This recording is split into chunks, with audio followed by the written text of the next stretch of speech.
陛下到。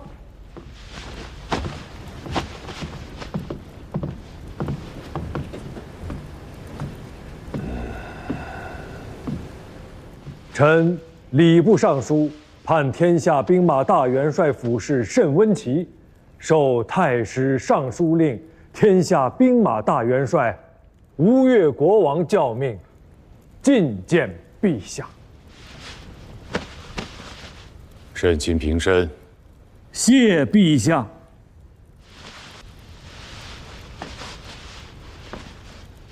前王安否？蒙陛下垂问，我王安健如昔。好。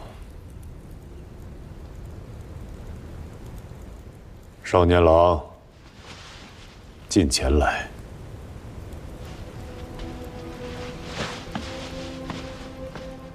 再近些。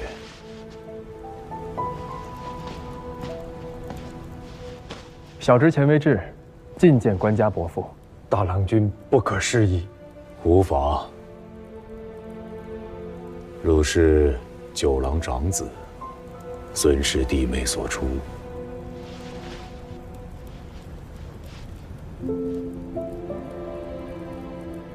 小侄入京前，家父有言：陛下是天子，亦是吾兄，如可续家礼。家父之命，小辈不敢违。果然有九郎昔日的风范。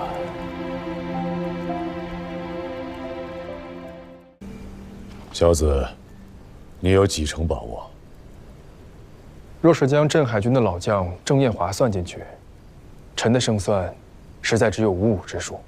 若不将郑彦华算进去，臣有10分把握。难怪九郎喜欢你，果然有些英雄气。我若是九郎，当以汝为世子。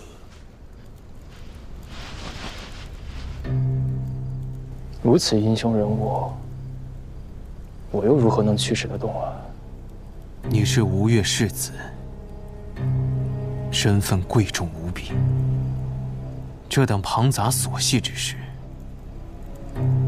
又何须劳动到你啊？你只需稳稳当当的坐在世子之位，收了这李元清做臣属，其他的且看阿舅来为你侍卫。不出2年，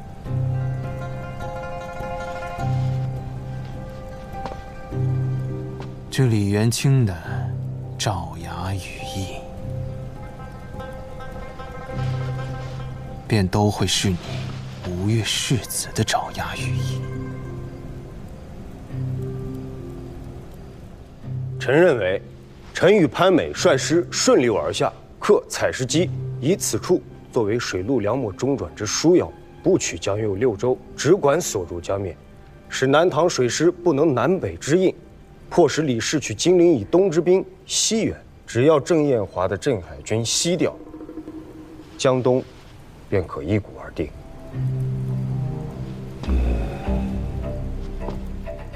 只要郑彦华西行，金陵以东的局面，我父子为官家取之。从崇明往江都运粮，须得有能在长江上运行的江船。还得在常州军和江阴军的眼皮子底下呀。官家勿忧，这2支兵皆已在我父王袋子里了。只要将这2支兵牵制在常州左侧，北面的王师登船渡江，与大王会师于江阴，便是一片通途啊！偌大的局面压在阿平一个人身上，他能挑得起来吗？大王常言，阿平有中宪王之风。依臣等所见，倒还是似大王少年时多些。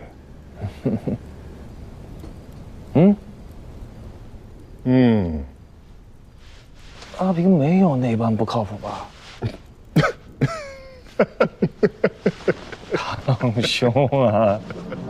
门下，朕统御万邦，辅临诏书，推至诚而待物，期率土以归心，不讳行人，事于本志，兴师动众，非我愿为。公元974年9月，宋太祖赵匡胤命宣徽南院使、义成军节度使曹彬为升州西南面行营马步军战兆都部署，统兵10万，水陆并进，进攻南唐。临行特赐宝剑，严令副将以下无用命者斩之。扬我武节，为使虎臣，出临津渡，归总舟船。由连车而见大道，提尺疾而护忠臣。呜呼！为事务极目，乃免其父之机；为号令信明，则无礼法之慢。警行先者，起而击之。挟朕共击江南，王师所至，切勿暴掠生民，主者施行。天下崩离日久，人心思合。南唐李氏裂土称鉴，东南市民苦之久矣。望诸卿不必封敌，戮力报效，承天子之所寄，全金瓯于一统。臣等奉教。丞相沈寅，臣在。兼西府留守，全知天下兵马大元帅府事，监护内外诸军。臣奉教。吾将吴越1师3州，便托付于相公了。臣必恪尽职守，殚精竭虑，不负大王所托。通儒院学士崔仁济，臣在。以汝为升州东南面行营行军长史。臣奉教。检校司空，同参丞相府事，钱维志。臣在。为行营兵马副都虞候，提举粮秣、器械、甲仗公事。臣奉教。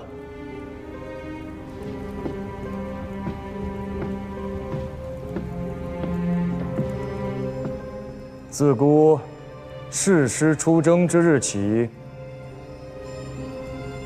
以世子钱维俊行监国事，护持玺印。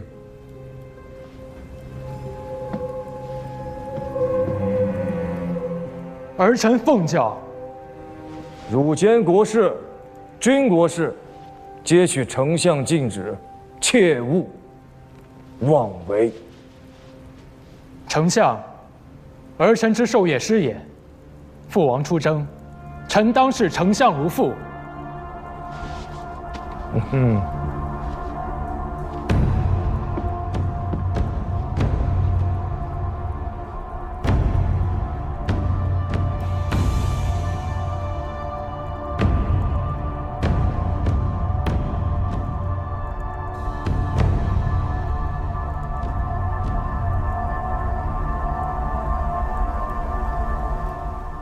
恭贺世子殿下荣任监国，确是意外之喜，本不曾敢指望。毕竟，殿下是大王的儿子。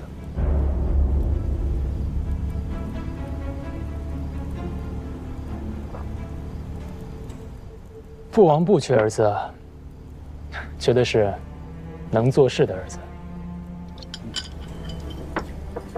世子英明。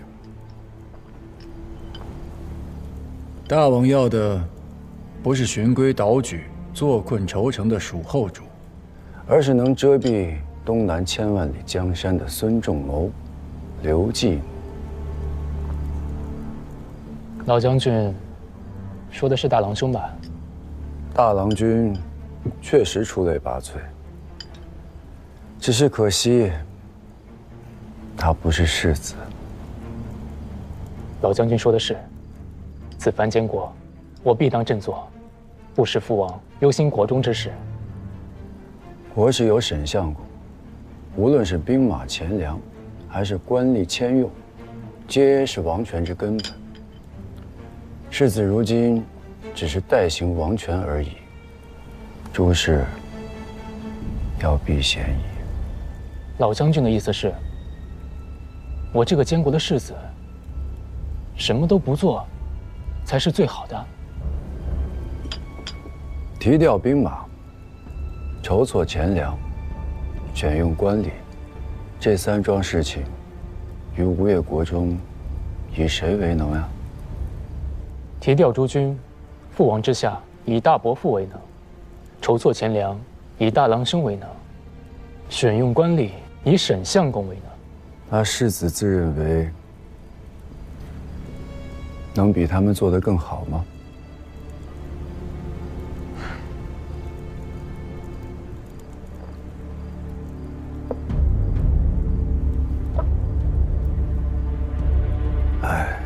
这几桩事情，他人做的有功，殿下这个世子做了的话，难免会让大王生出疑虑。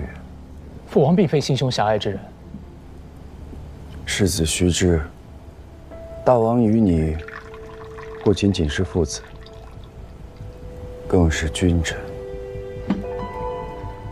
老将军说的是，这些提起话，阿舅从来不会跟我说。沈相公虽名为世子师，却只肯在公事上教我，其余事多说一句都是不肯的。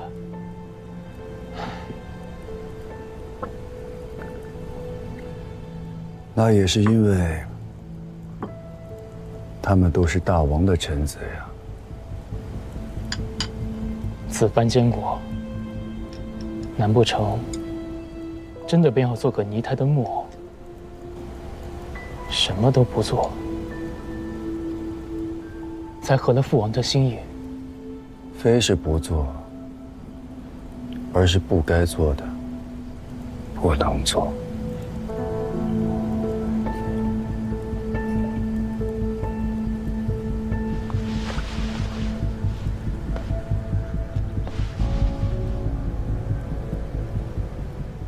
则能院奏请，去岁大比，中士者23员，其中9人发为县尉，11人录入部院为令史，另有3员才学卓异，入相府为舍人。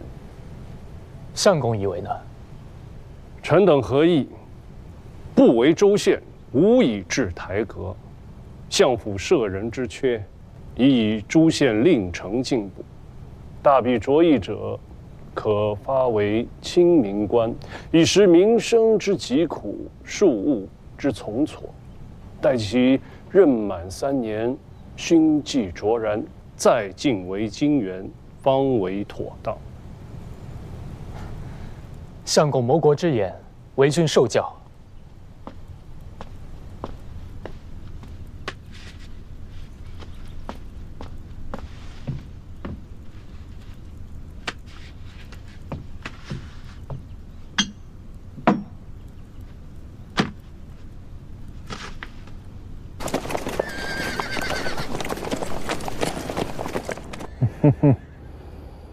哎呀，阿俊如今也小事了，监国做的是有模有样。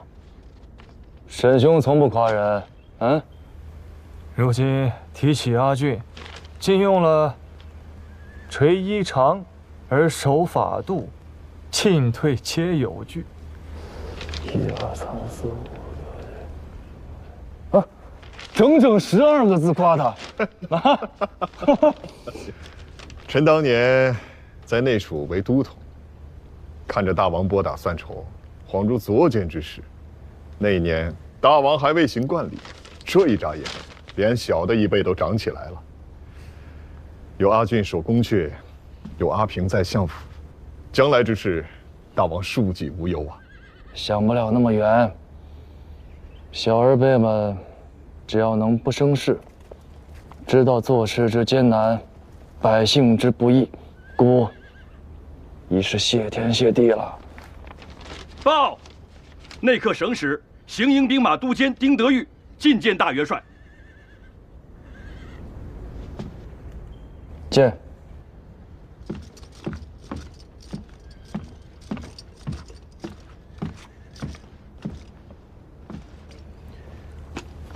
参见元帅。督监免礼。敢问元帅，大军云集此处，逗留不进，却是何故？好叫督监知道，吴越与南唐交兵数十年，前后100余阵，打的其实不是兵马，而是运河。转运粮秣，调动兵力，水陆之费乃是陆路的1/10。只是吴越与南唐20多年来止息兵戈之后，这运河交界之处这一段，常年不用，多有淤塞，只需稍待些时日，便可疏浚一通。敢叫元帅知道，某家自从追随当今天子以来，临阵交兵，斩将夺旗，入川灭蜀，平定康贼之乱。身上的官爵禄位，可都是靠着2条腿，一步一步打出来的，却未曾听闻少了这运河船桨，却打不得仗的道理。督监虽是天子近臣，亦不得在大王驾前无礼。英德玉，你是天子吗？元帅，此言何意？还是说你是太师、枢密使？某虽不是太师，亦不是枢密，却是天子与朝廷受任的升州东南面行营兵马都监。当年在东京汴梁，当今天子亦不曾在孤面前自称某家。你别忘了，孤不只是东南面行营兵马都部署，孤还是大宋太师、尚书令、天下兵马大元帅。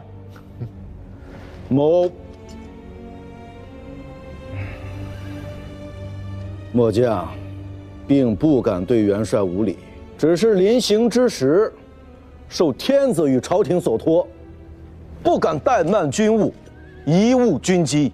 哦，受天子所托，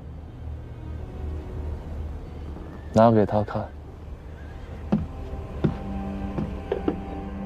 你自家看清楚了，这上面是谁的字？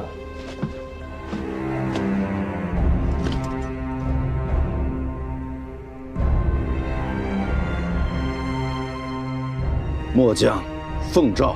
滚！末将遵命。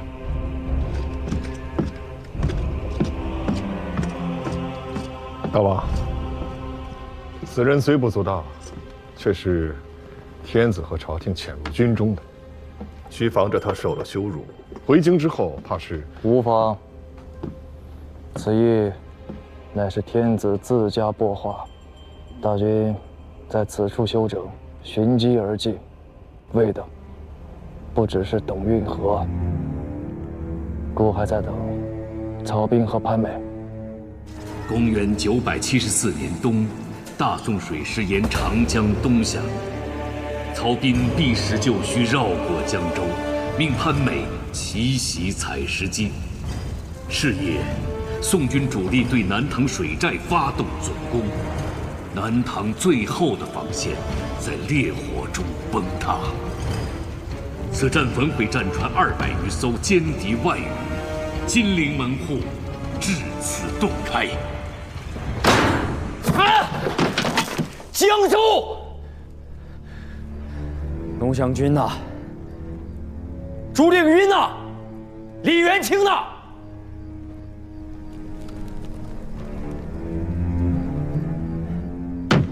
谁能救得了江州？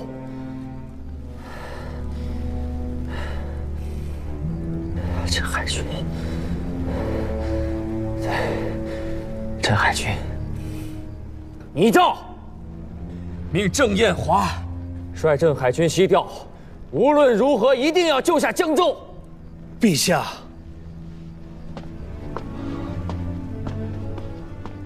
不可呀，陛下！镇海军乃是京师东面的一道屏障，一旦吴越被蒙，镇海军乃是我大唐抵御吴越大军的最后一道防线呀。前世怎么会被蒙？前王那里亲家不是说万分妥当吗？崇明镇不是已经割出去了吗？镇海军等3军的粮饷、甲胄、器械，不都是由那吴越的黄龙社在供给的吗？陛下，防人之心不可无呀。与吴越盟约是一回事，整顿军备、防其觊觎是另外一回事。京东之地，如今有3军镇守，故而前王才会屯兵于苏州，与宋国虚与委蛇。若是将镇海军西调，京师东面门户大开，前王的心思便难料。那你说怎么办？当初要朕割让崇明，以结好前世的是你；如今不让镇海军西调，以防备前世的还是你。话都让你说尽了，朕还能怎么办？陛下勿恼，前王的心思，其实一试便知。徐师傅，你说要如何是？黄龙社为3军提供粮饷、甲胄、器械，江阴军和常州军皆足数供给，只有镇海军、黄龙社的供给颇为不足。郑彦华以下诸将多有怨言，陛下可遣一使者，前往苏州出使军前，当面质问前王。若前王肯依盟约，为镇海军补足供给，则必无背盟屠我之心。若前王不肯，那镇海军万万不可西调。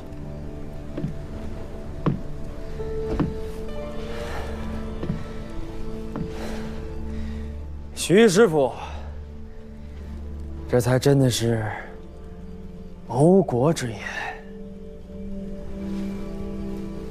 那前王那里就劳烦徐师傅代朕辛苦一遭。诺。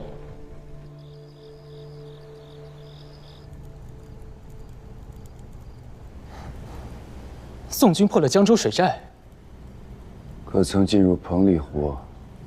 这却不曾说。宋军只烧了水寨，并不曾上岸。军报送来之时，宋军尚未挥兵破城。老将军久离军务，这战局可是有所不妥呀。时机未到，世子还需耐心等待。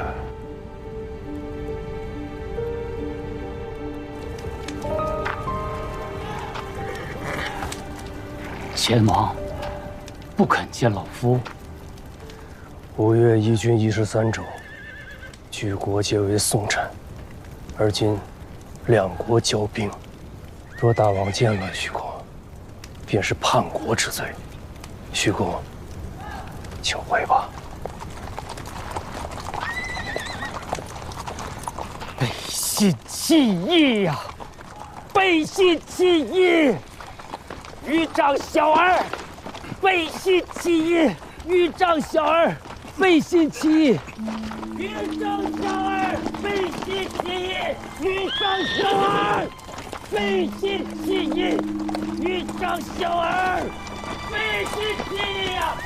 儿子，也敢如此待我？背信弃义！不要动！不要动！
陛下，陛下，陛下，陛下，采石矶，采石矶，宋军克采石矶，距京师仅160里。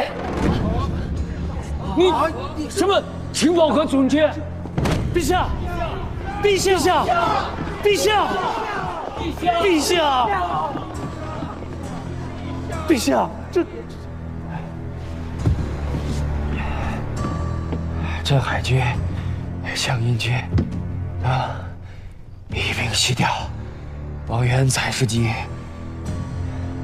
郑延华白河州兵马都部署此前缘。陛下，陛下，陛下，陛下，陛下。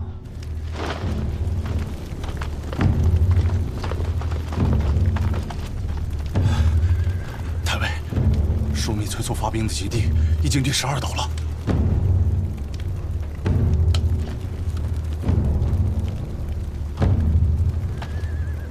要死的人一刻都等不起。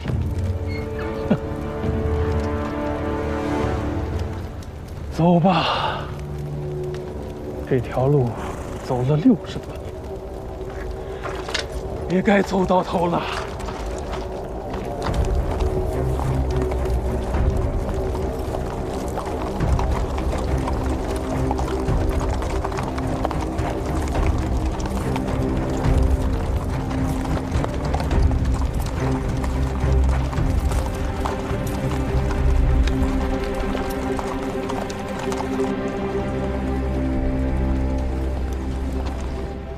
大王，郑延华动了。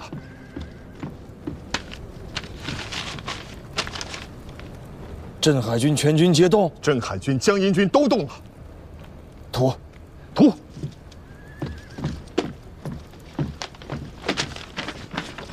郑延华为河州行营兵马都部署，杜真为行营都监，两军全军西调。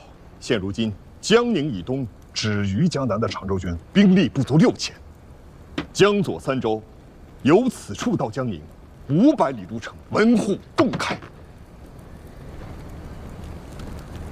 大王，古谚有云：“天欲福取，反受其咎。”江阴军那边，阿平准备的如何了？阿平妥当。